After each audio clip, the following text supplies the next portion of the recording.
Adam, I need your approval. I can't go ahead without it. To hell with the magazine. I don't care what you do. Fine. Don't you dare walk out on me. Well, then why don't you act like a publisher instead of a spoiled little child? Are you speaking to me? You realize that's the first word you've spoken to me since the reception last night? When are you going to cut it out? Look at this. Look at this. You know what you've done to this man's career? He's the one that took the bribe. And I can prove every word. Oh, of course you can. Of course you can. And isn't timing just perfect for you? You did your little smear job at Travis's inaugural reception with the entire media present. You know what? You are a real winner. You really are. Not the way I planned it. Palmer goaded me into it. Oh, well, of course. Wouldn't be as much fun if the two of them hadn't been there, right? The two people you despise the most. One fell swoop, you got them. You must be very proud of yourself, insinuating a man's career into total oblivion. Every word that I said was the truth. Now, granted, it may have been a little premature. But Travis Montgomery is not the great white knight in shining armor that everybody thinks he is. No, this man, this fellow here, crook. Bought and paid for by Palmer Cortland. And you got your revenge, didn't you? Your hatchet job is on the front page of every newspaper in this country. And you want me to give you a medal for that? What I want you to do is listen to what I have to say without branding me guilty. Don't you even care what I have on Travis? All right, fine. If you have proof, I want to see it. I want to see it. Bravo. Phony invoices for the media blitz. The budget submitted by Travis to the election committee. And the real numbers. Look at them. Compare the totals. I want to know what you think.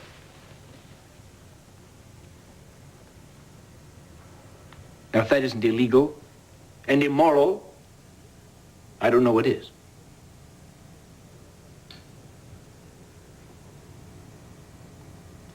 I thought you might be impressed. If these figures are authentic.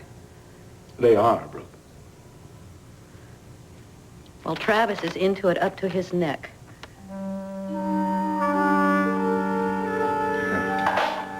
This looks fantastic, but I don't think I'll be able to eat all of it. Matt?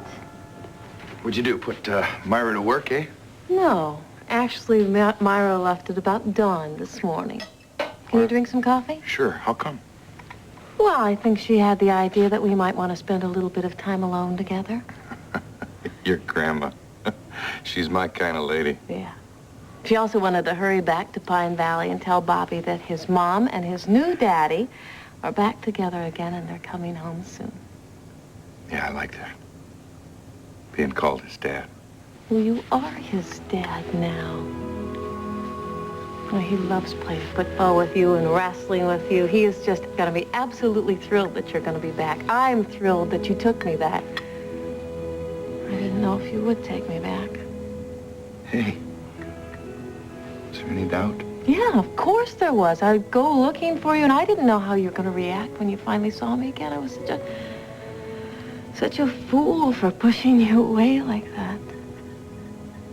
Yeah, well, that's all behind us now, huh? Matt, you know, I said last night about my memories being behind me. It's true. Now, I don't want to live with them anymore. I want to live with the man that loves me, and I want to live with people that love me.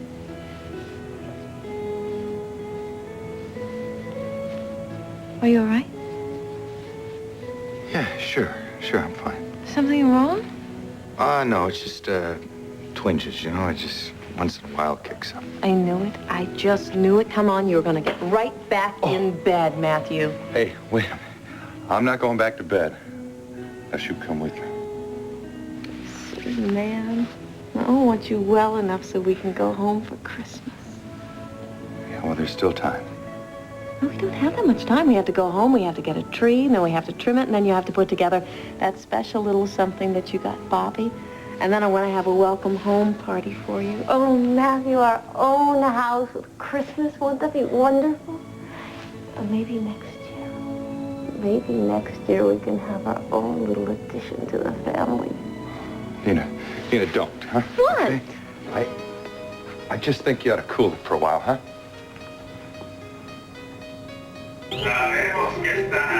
We're trapped. After everything we've been through, it's over. No, wait. There's another way out of here. I was scouting this place. There's a couple loose boards back here. It opens up into really thick brush. It may be our only chance. You go. You go, I'll stay. No, wait. We're in this together. I'm not going to give up a chance to see my wife, and I'm not going to leave you here. All right. Go to Hacienda. I'll head up into the hills. There's a camp there. Maybe they'll take me in. Leave your bag. Wait. What I said last night, that I'd never let myself love before, it's true. But it's not true that I closed myself off from love. I know you love Nina. And you'll be with her soon. Vaya con Dios. 6, 7, 8, 9, 10.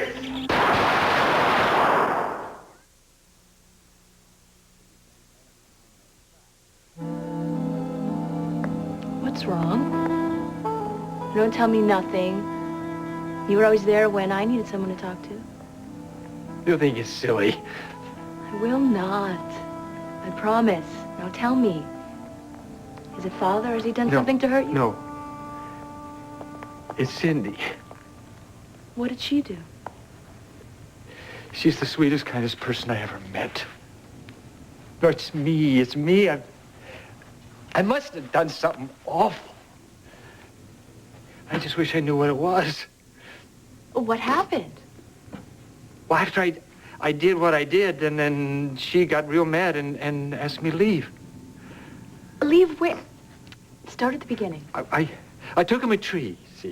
It was the most beautiful evergreen you've ever seen. It was for Scott and Frankie and all of them, you know, and everybody seemed real happy about it, and Angie made some hot cider and eggnog, and Cindy seemed a little quiet at first.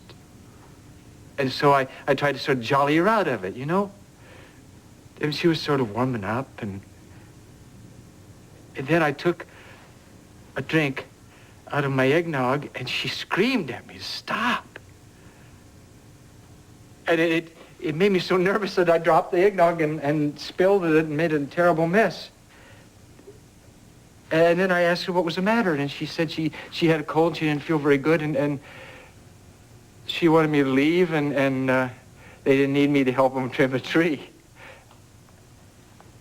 It must have been the mess I made.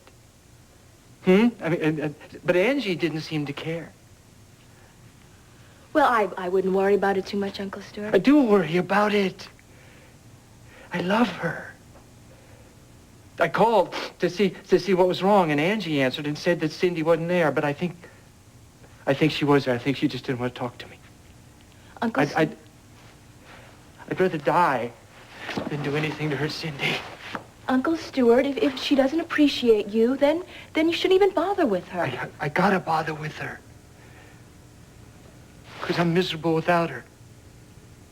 She's the most wonderful, beautiful, perfect person I ever met.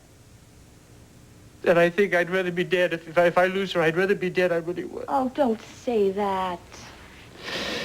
I just can't lose her. I can't. I've got to try again. I've got to go back there and try until I find out what's what. But she's not worth it. I mean, if people can't be honest and open and talk about their problems, then that's the absolute end of the relationship. It doesn't stand a chance.